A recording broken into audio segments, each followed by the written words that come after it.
a year. I sat at home. I developed a dating app, though, for boomers. It's called Shingles Only.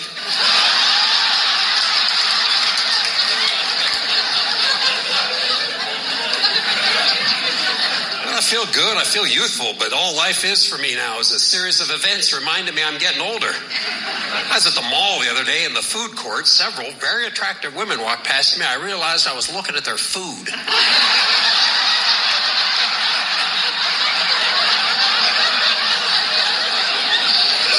Was that barbecue?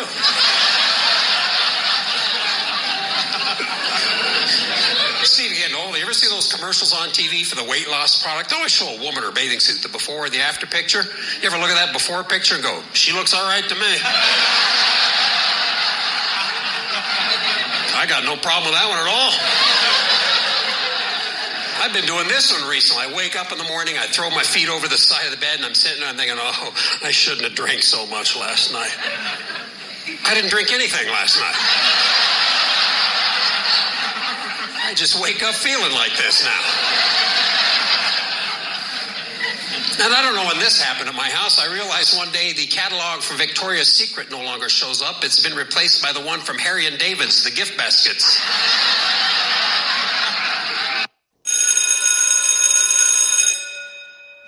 Good morning. It's Tuesday, June the 13th, and this is The True Conservative.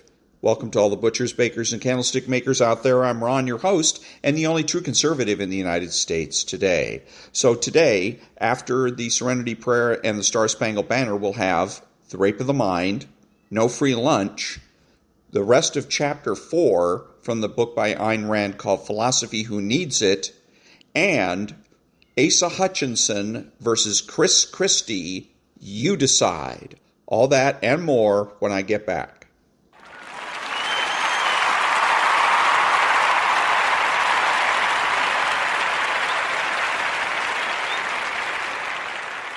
God, grant me the serenity to accept the things I cannot change, the courage to change the things I can, and the wisdom to know the difference. Amen.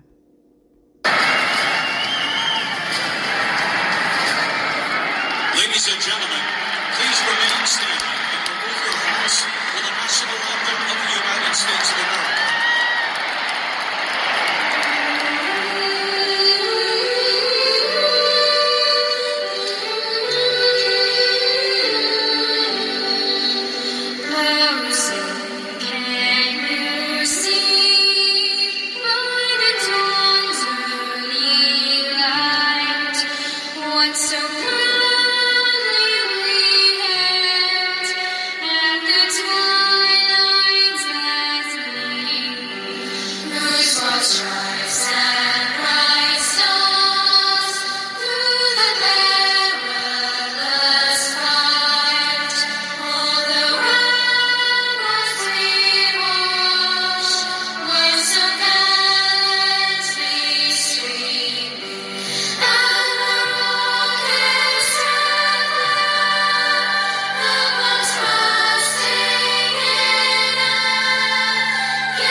Thank you. And now, there's No Free Lunch, 250 Economic Truths by David-Bahnsen.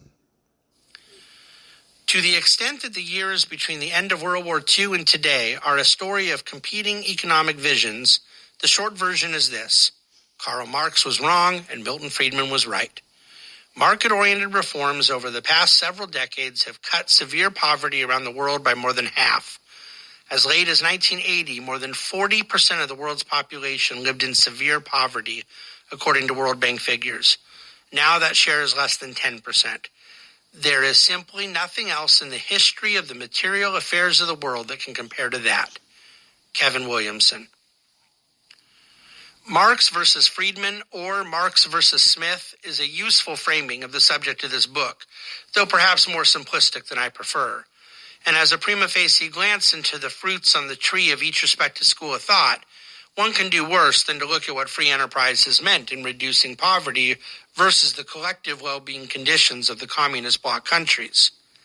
If the most rapid reduction in extreme poverty in world history is not prima facie reason to embrace market economics, I stand confused as to what our aim here is.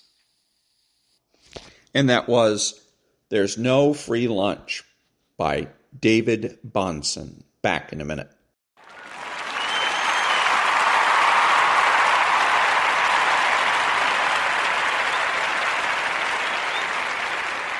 Thank you. Who is the true conservative? He knows that the government has no rights. He is religious. He is patriotic and uses common sense.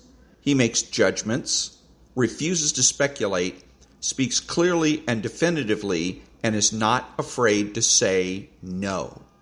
He's open-minded, asking why rather than why not.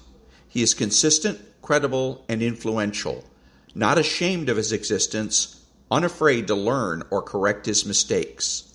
He is a normal American. Back in a minute.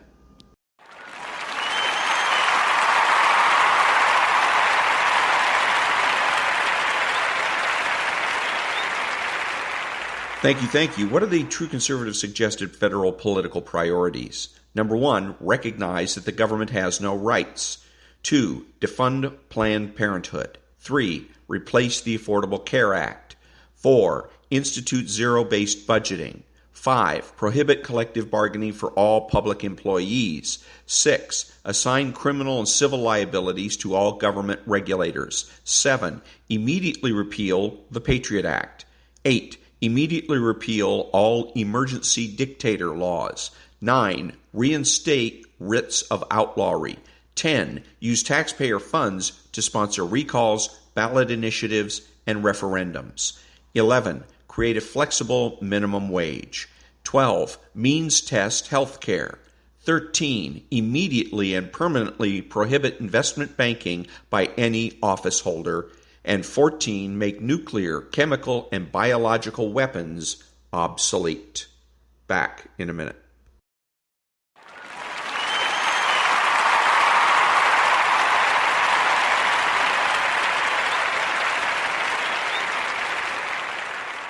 Thank you. What are the true conservative cultural priorities? Bring back hierarchy. Bring back the admiration of intelligence, morality, and beauty. Bring back single-income households, integration, parenting, the primacy of existence, certainty of knowledge, and universal rights and wrongs.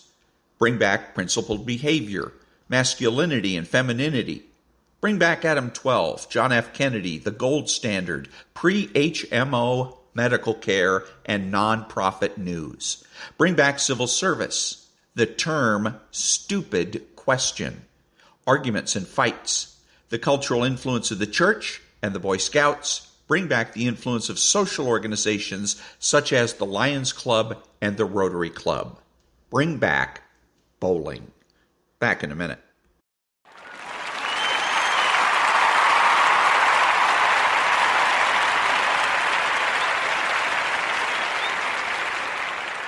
Thank you. And now, the rape of the mind, our treacherous intellect.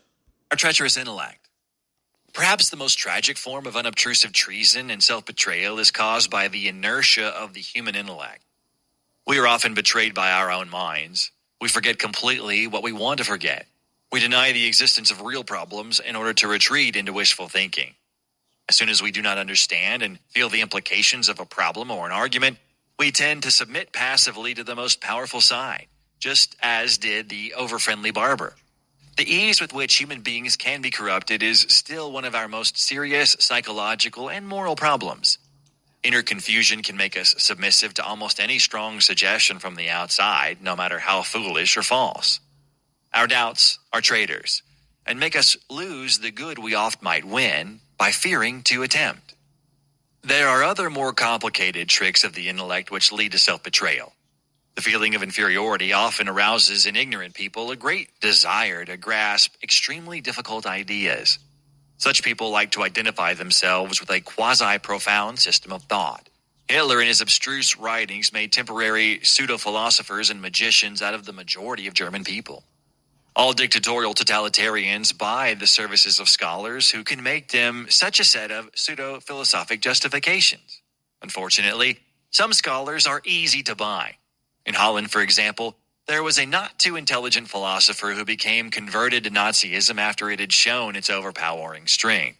Thereafter, he felt free to write on the most abstruse philosophical subjects and to expound the most complicated theories, all for the glorification of his powerful friends from the Third Reich and their myth of conquering the whole world. At the same time, he built a system of inscrutable words around his own deep feelings of guilt.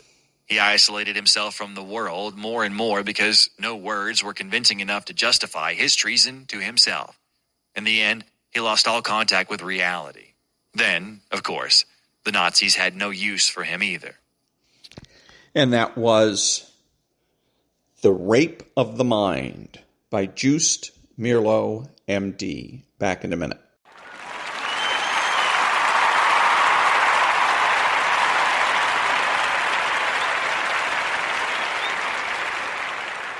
Thank you. And now, the remainder of the second half of Chapter 4 of the book Philosophy Who Needs It by Ayn Rand.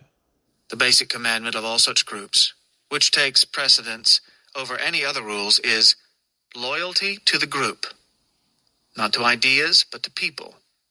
Not to the group's beliefs, which are minimal and chiefly ritualistic, but to the group's members and leaders. Whether a given member is right or wrong, the others must protect him from outsiders. Whether he is innocent or guilty, the others must stand by him against outsiders. Whether he is competent or not, the others must employ him or trade with him in preference to outsiders. Thus, a physical qualification, the accident of birth in a given village or tribe, takes precedence over morality and justice. But the physical is only the most frequently apparent and superficial qualification, since such groups reject the non-conforming children of their own members. The actual qualification is psycho-epistemological, men bound by the same concretes.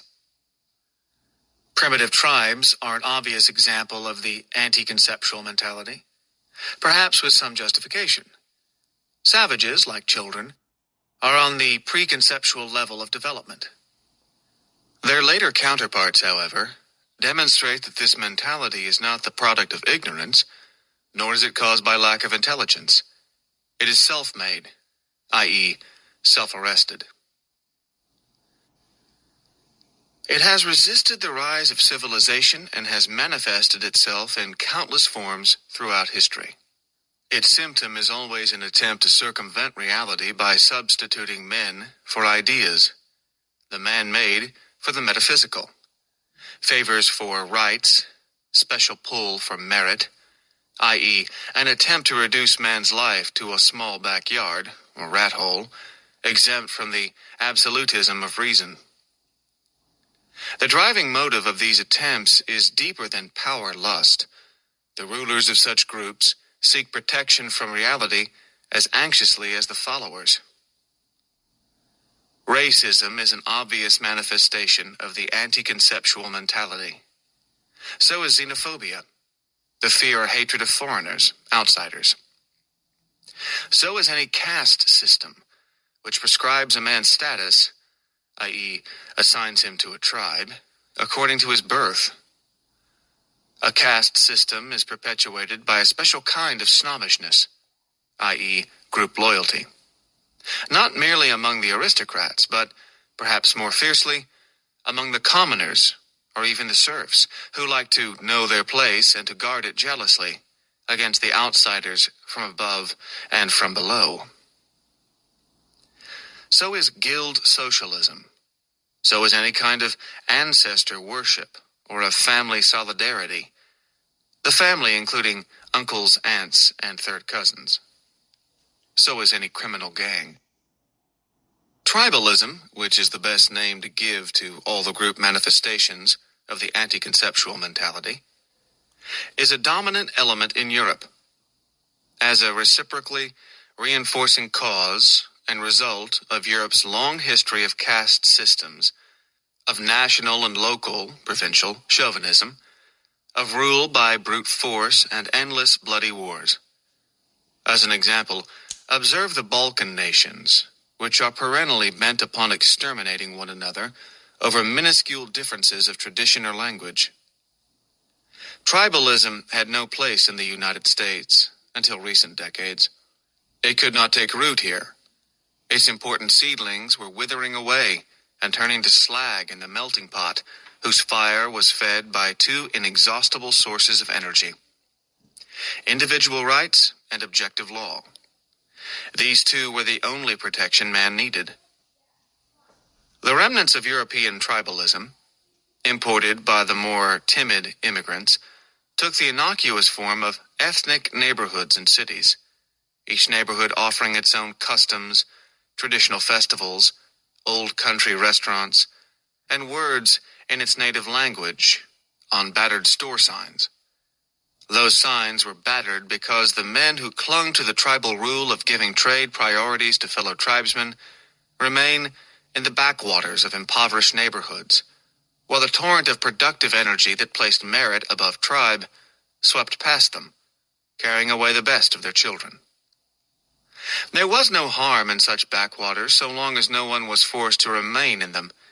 The pressure of enlightenment by example was undercutting the group loyalty of the most stubbornly anti-conceptual mentalities, urging them to venture out into the great world where no man is an outsider, or all men are, as far as special privileges are concerned. The disintegration of philosophy reversed this trend.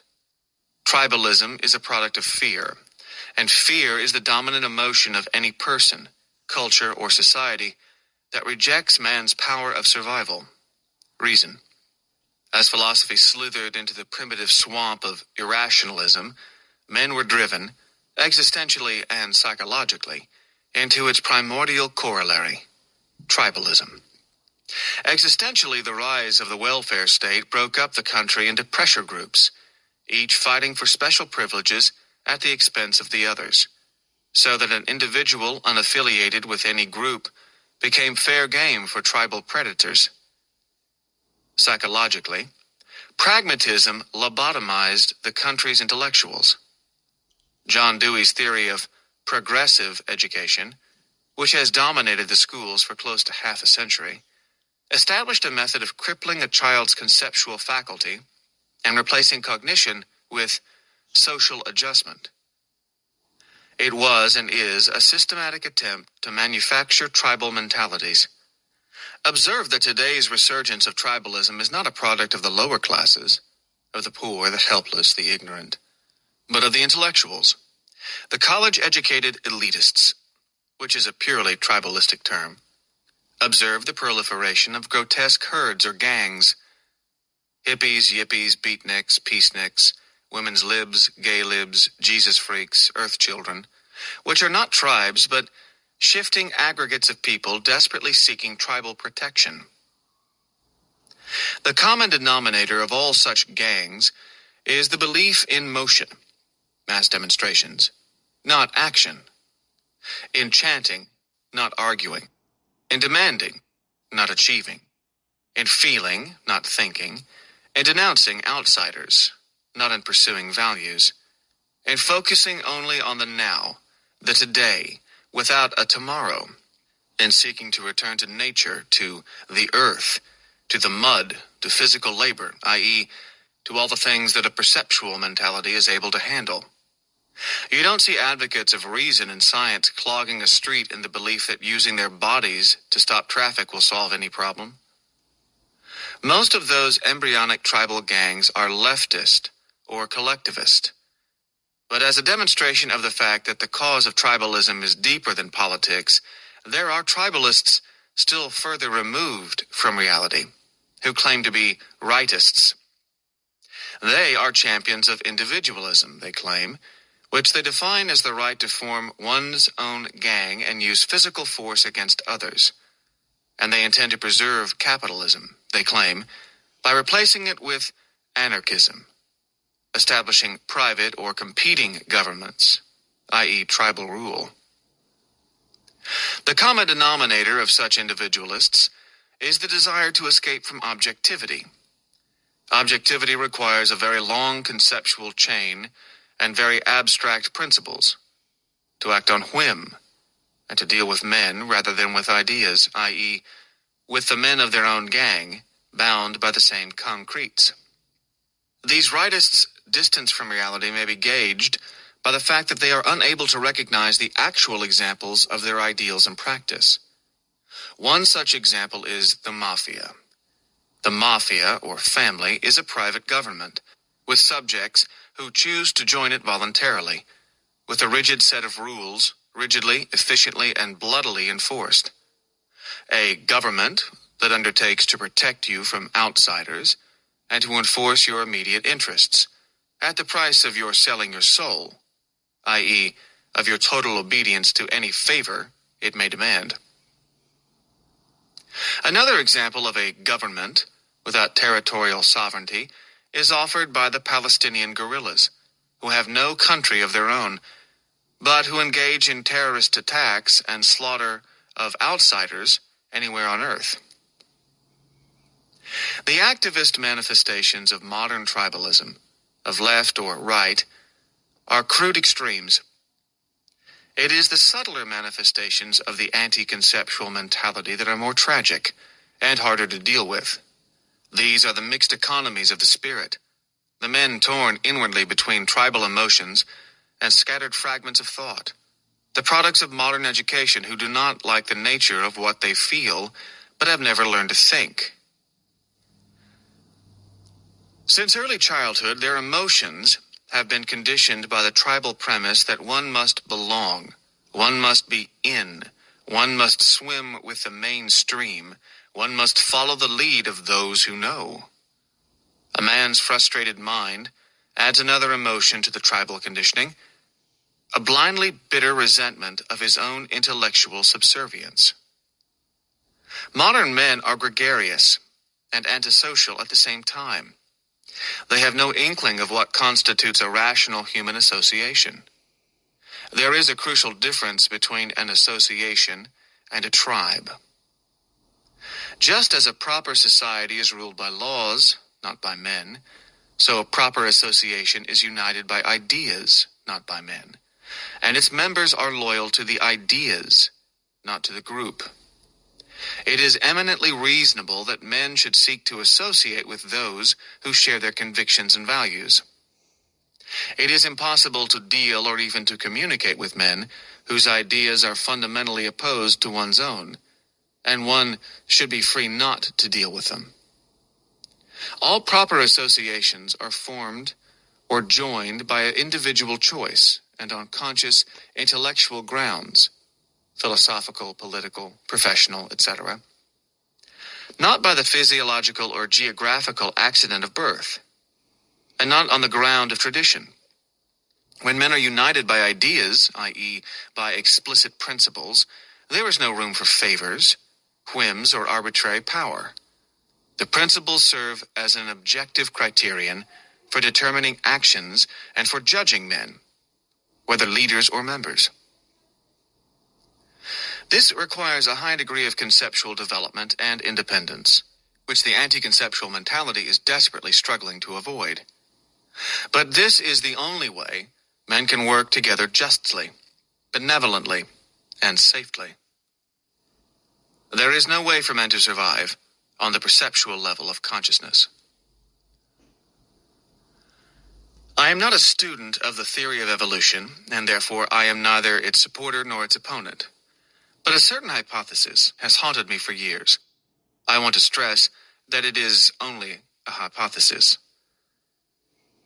There is an enormous breach of continuity between man and all the other living species.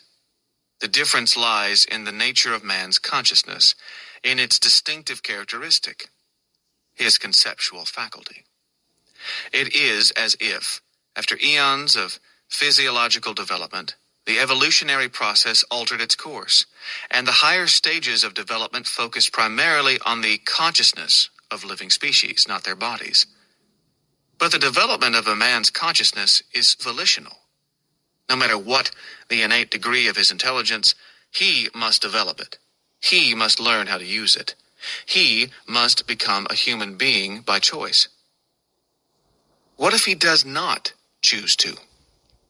Then he becomes a transitional phenomenon, a desperate creature that struggles frantically against his own nature, longing for the effortless safety of an animal's consciousness, which he cannot recapture, and rebelling against a human consciousness, which he is afraid to achieve. For years, scientists have been looking for a missing link between man and animals. Perhaps that missing link is the anti-conceptual mentality. And that was the remainder of Chapter 4 of the book by Ayn Rand, Philosophy, Who Needs It? Back in a minute.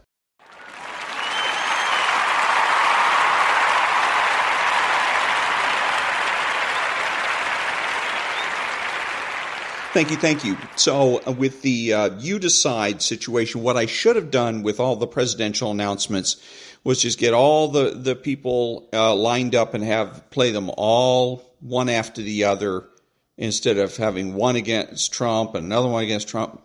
I made a mistake there. I should have had just done all of them in one fell swoop. But anyways, so we got two left, Chris-Christie and who's the Asa-Hutchinson. Okay, so it's going to be Asa-Hutchinson and Chris-Christie.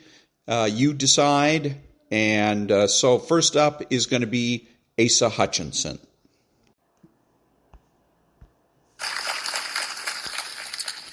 Bentonville is a big part of my life story, but so is Gravett, where I grew up on a farm and learned the importance of family, faith, and community. I also learned hard work from my dad by cleaning out chicken houses and building fences. And my life story also includes Springdale, where I was inspired by teachers who pushed me to learn. And it was in Springdale that my political awareness began with the nation's divide over the Vietnam War and the struggle for civil rights. But let's come back to Bentonville. I was born in the old Bentonville Hospital. My first law office was across from the square from where we stand today.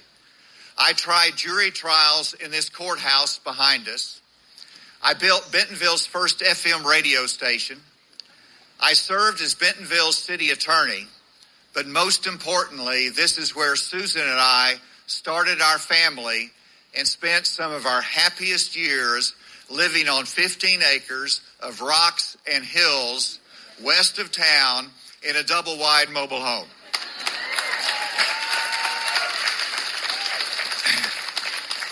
It was here on these steps over 30 years ago that I announced my run for the United States Senate. At that time, Arkansas was a blue state, and the Republican Party was pretty much non-existent. I stepped up to take on runaway federal spending, to fight for a strong national defense, to support the life of unborn children, and to unleash the private sector of our economy. In other words, I ran as a conservative Republican when being a Republican was like having a career-ending handicap. In fact, lawyers told me that. I continued to fight the establishment, and over time, guess what? We won. That was the beginning, and since then, I've been a consistent conservative through my time as leader of the party in the United States Congress and as governor. And now I bring that same vigor to a fight in another battle, and that battle is for the future of our country and the soul of our party.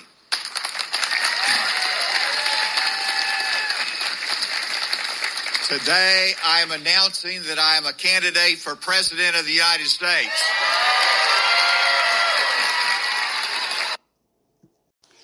Okay, so that was Asa-Hutchinson.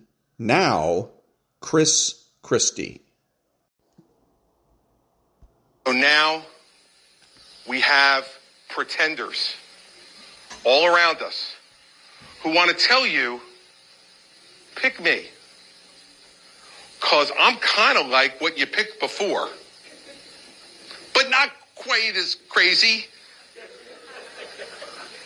But I don't want to say his name because for these other pretenders, he is, for those of you who read the Harry Potter books, like Voldemort. He is he who shall not be named. Well, let me be clear, in case I have not been already. The person I am talking about, who is obsessed with the mirror, who never admits a mistake, who never admits a fault, and who always finds someone else and something else to blame for whatever goes wrong, but finds every reason to take credit for anything that goes right, is Donald Trump. And if we don't have that conversation with you, we don't deserve to ask for your vote. We don't deserve the mantle of leadership. We don't deserve to have you think of us as people worthy of leadership. I'm going to end with this. I read a great quote from a letter that John Adams wrote to Abigail Adams during the beginning of the Revolutionary War. She asked him in a letter to him, what did he think was going to happen? Were we going to win? And his response to her was, I can't guarantee success in this war, but I can guarantee something better, that we deserve it. So I'll say to you tonight that I can't guarantee you success in what I'm about to do. But I guarantee you that at the end of it, you will have no doubt in your mind who I am and what I stand for and whether I deserve it. So that's why I came back to St. Anselm's, and that's why I came back to Manchester, and that's why I came back to New Hampshire to tell all of you that I intend to seek the Republican nomination for President of the United States in 2024, and I want your support.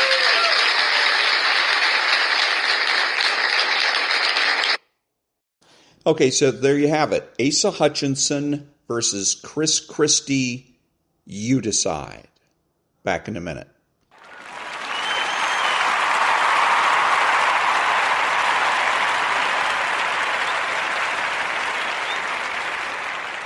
Thank you. Who is the liberal? He is the man that seeks consensus. He is subjective, petty, and small, taking everything in life personally. He's outrageous, boring, and rude. He pretends to be a leader and a change agent. He pretends that he's your friend. He is sly, cunning, and deceptive. He dresses, acts, and speaks like a slob. He's informal and terminally unique.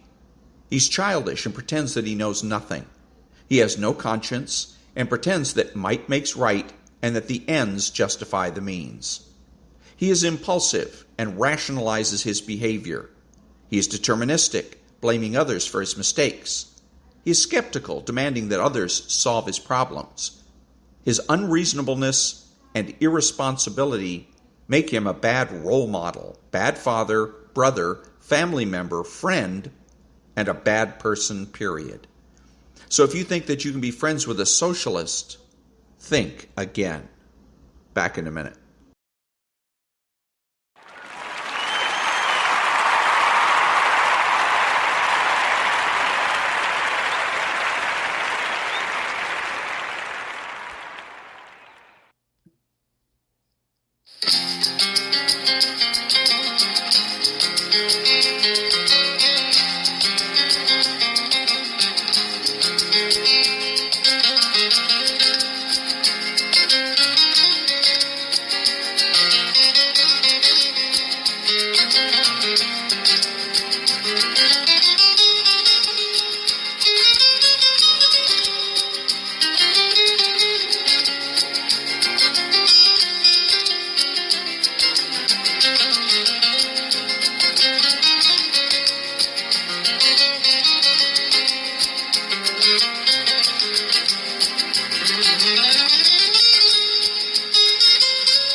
Thank you. I'm Ron, your host and the only true conservative in the United States today, bidding adios to all of the butchers, bakers, and candlestick makers out there. And until next time, be honest, be smart, be beautiful, and remember that the left has no authority, no power, and they can't win.